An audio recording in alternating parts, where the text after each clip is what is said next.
Well, hey, what's going on, you guys? Today I have something unholy to show you. This is a 9mm 1911. What do you know about that, huh?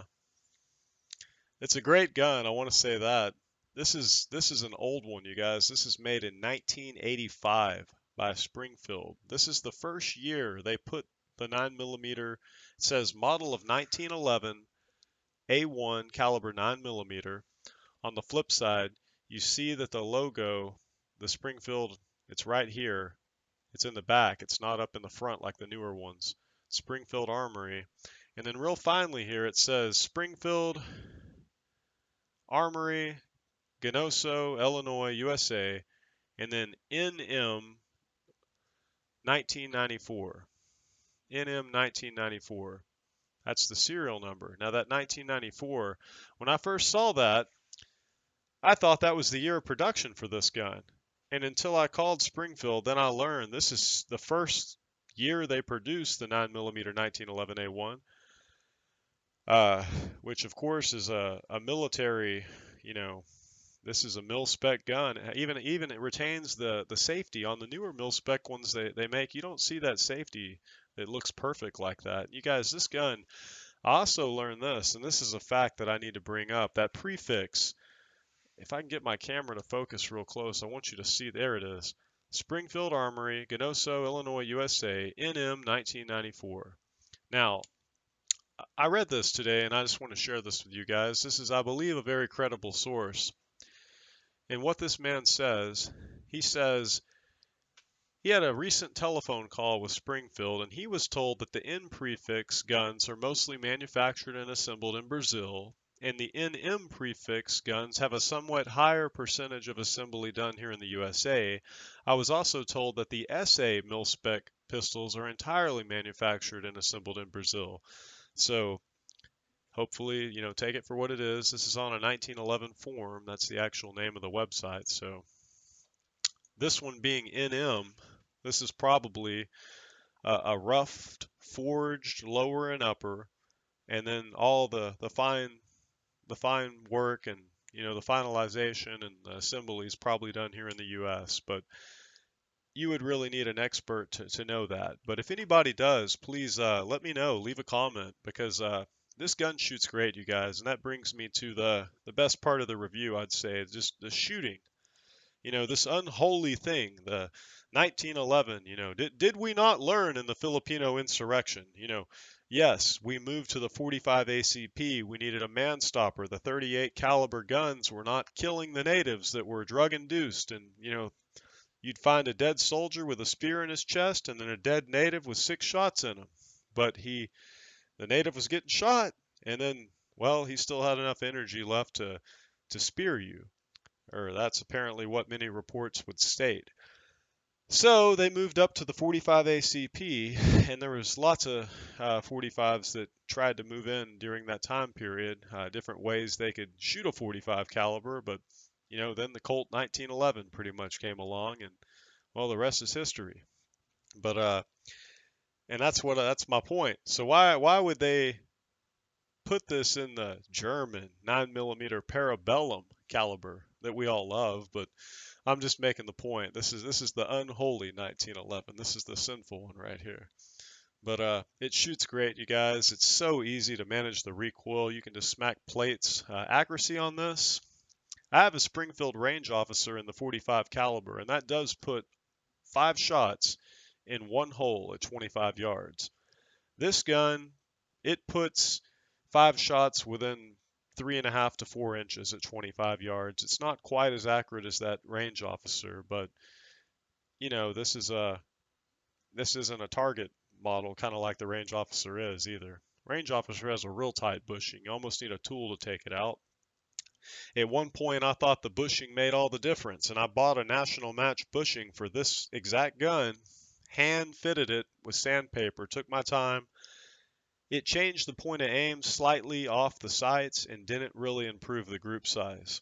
So I put the original back in there and just was like, 4 inches at 25 yards is plenty good enough. If I ever engage somebody with this gun, it'll probably be at 5 or 10 yards or 15 or 20 at most.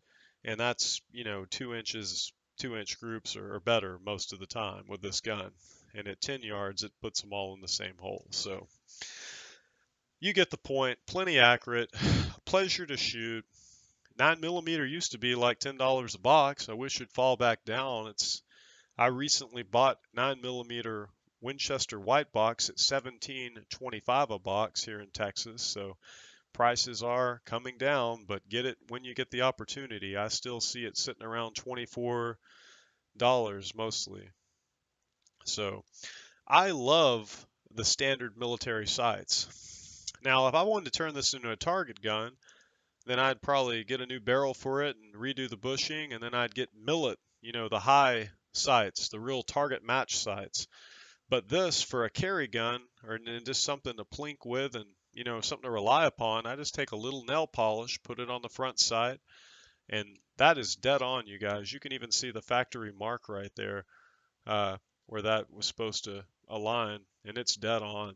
And it has always shot dead on. Nice gun. Nothing bad to say. Magazines, let me get on. This is my rant during this video. This is just like, if you watch my channel, it's almost like that 1958 shotgun cleaning kit I found at a local gun store, and it was so high quality, and I was just like, wow, the same brand is in the store today, and it's junk what they're selling today. And here it was 30, 40, 50 years ago, and it was nice. They made things that last, and nowadays they don't. Check out the magazine that Springfield gives you in 1985. Look at the follower on that. The follower is connected to that barrel inside, and that barrel holds the recess of that circular section in the slide. It holds it perfectly. Here's my rant. This is the ammo I've been carrying. It's Winchester 148 grain hollow point 9mm. When I put that in here, if I put my next round down, this live ammo, I'm not going to load the gun. There's no way that that's ever going to dip. That you can't make it dip if you try to. It's a nice design. I have some expensive mags here. I'm actually getting angry about this. This here is an Ed Brown. Never had any issues out of any of these mags, by the way. I'm not trying to shout them down, but this Ed Brown, see that? Let me show you. Just put a third round in. Or wait, no, that's a full mag just about. Okay. When the next one pops up, see that? It will sit down. It's not always perfectly straight. It has the ability to ride low. Met gear. We all love Met gear, right? Met gear, same problem. It can ride low. That's no good. Back to the original. There's no way that possibly can ride low. Okay, here's my point. They made stuff better back then. Plain, simple, and short. Now, the original magazine in this particular Springfield only holds 8 rounds plus 1, so it's a 9-shot gun. These new ones, like this Ed Brown and this Met gear, these hold 9 in the mag and 1 in the tube. You get 10 shots. So, I've never had a malfunction out of these. You can see the tops of them there. Here's the original right here. I've never had a malfunction out of any of these, but I will say, look at that. See, the original wouldn't do that. I will say that the original is my favorite for sure, and you won't find this anywhere. I mean, I challenge you. Get on eBay, look around. Can you find this magazine? Maybe somebody knows where to get them. Maybe you've seen one before. Please just leave comments. I'm curious. I love these. Can't find them. I only had one, and it came with a gun, and it still catches that slide every single time. And yes, that was unloaded. It's completely clear and unloaded, as you can see. Don't let your slide just fall home on an empty chamber. I like to do hand loading. When I'm pounding with a mallet, I've had used Lee loaders, hand loaders, and the metal starts to deform as you pound over time. Well, believe me, if you release that slide on an empty chamber repeatedly, you're going to lose your accuracy, and you're going to maybe even you might see the metal start to deform a little bit in there. Don't do that, especially if it's a match grade gun. So, anyways, you guys, I just figured I'd share this here Springfield model 1911 A1 caliber 9mm pistol with you. I picked this up at a pawn shop for around $500 back when I got it about 2 years ago, and I have no idea what it's worth. I know this is made very well.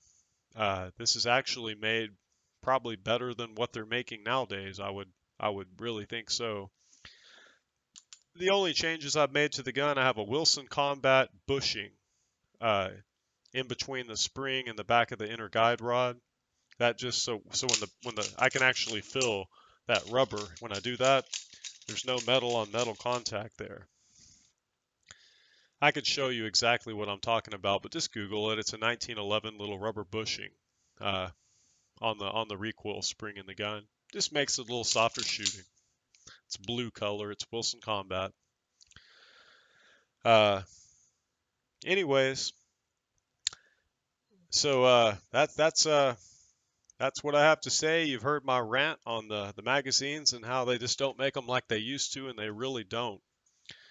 Uh, I don't know. Maybe I should try a Wilson Combat one. I've never had any of these magazines jam. Honestly, Wilson Combat, they lost my attention because they put too much plastic on the floor plate.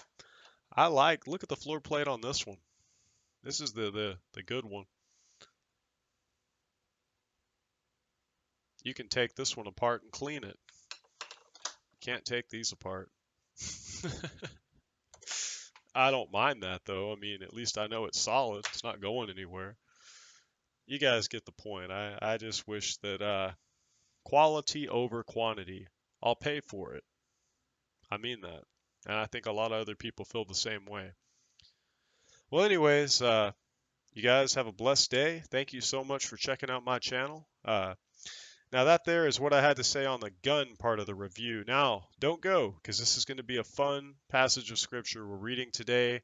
Yeah, it's not judgmental. It's a fun passage of scripture, you guys. You remember Job, the book of Job. Job, he suffered great affliction.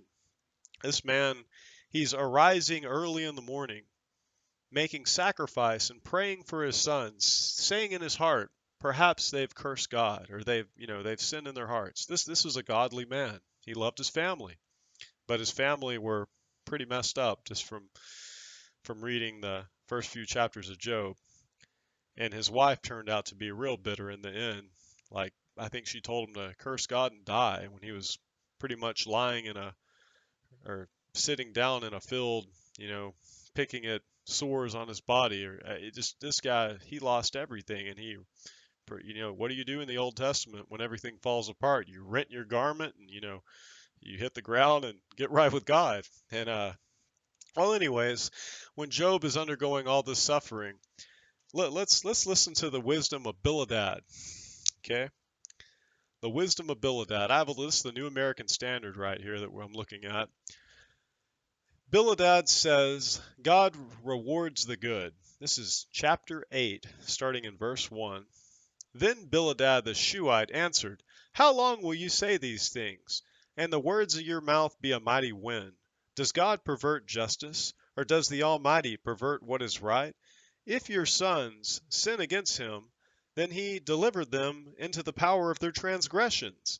If you would seek God and implore the compassion of the Almighty, if you were pure and upright, surely now he would rouse himself for you and restore your righteous estate. Though your beginning was insignificant, your end will increase greatly. Please inquire of past generations and consider the things searched out by their fathers. For we are only of yesterday and know nothing, because our days on earth are as a shadow.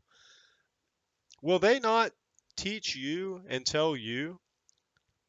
It's so interesting, you guys. I just had to pause there because I just got some more insight. Maybe I'm wrong. I think I'm right. When he says, and consider the things searched out by our fathers, for we are only of yesterday and know nothing, because our days on earth are as a shadow. This is the book of Job. These men, this is pre-Abrahamic. I mean, this is old. Oldest book in the Bible chronologically. You see, when he says our days are as a shadow, this is because, like Methuselah, the men before him, they lived for hundreds and hundreds of years. He's saying, inquire of these men that lived. Our days are but as a shadow, shadow of death. After Noah stepped off the ark, I think the Lord said that man's days will be 120 years and no more. It was something real close to that number. I think I'm right. I'd have to go back and verify for sure, but man was given 120 days to a year after that point. So this is some old literature here, or at least that's what I believe Job's getting at, if I'm correct here. But I just had to say that because it was exciting. So he says, will they not teach you and tell you and bring forth words from their minds? Can the papyrus grow up without a marsh? Can the rushes grow without water? While it is still green and not cut down, yet it withers before any other plant. So are the paths of all who forget God, and the hope of the godless will perish, whose confidence is fragile, and whose trust a spider's web. He trusts in his house, but it does not stand. He holds fast to it, but it does not endure. He thrives before the sun, and his shouts spread out over his garden. His roots wrap around a rock pile. He grasps a house of stones. If he is removed, his peace, if he is removed from his place, then it will deny him, saying, I never saw you.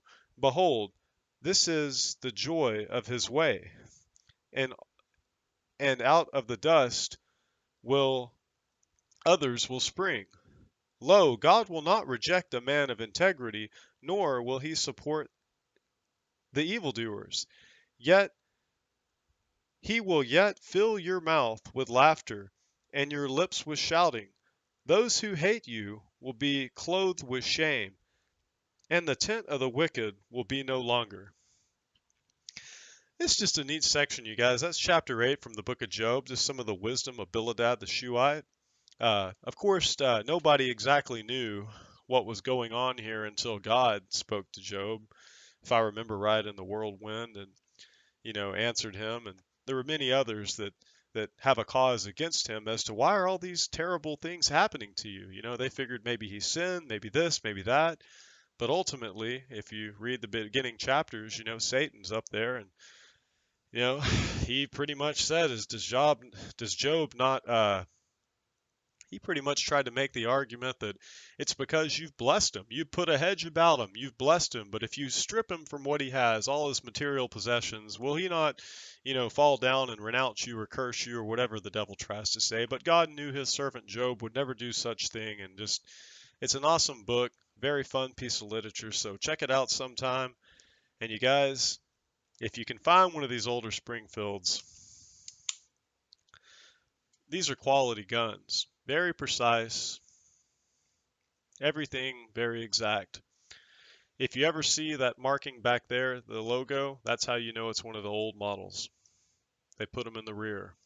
But anyways, y'all have a blessed day. Thank you so much for watching. And I'm going to go ahead and load this thing up and get it back in my concealed carry.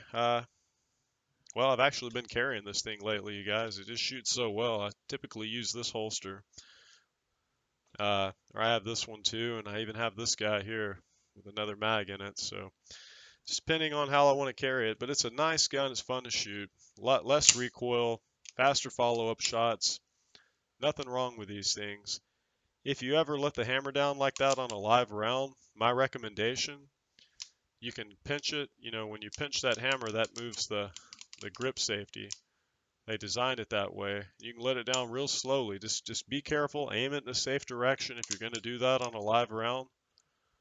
And if you're really paranoid, you can even take your other finger and put it in the spot, so even if it dropped, it can't go anywhere. And then in that process, you can let it down real slow like that. It's probably the safest way to do it if you're going to do that. But just remember, if that thing slips, it's going to go off. So be careful, you guys, when you're decocking these things manually. Well, y'all have a blessed day, and until next time, please like, comment, subscribe. You guys, if you have any questions, if you're just curious about Uh, whatever was mentioned in this video, please just, ask me in the comments below. I'll do my best to respond, but appreciate you guys for watching. Until next time.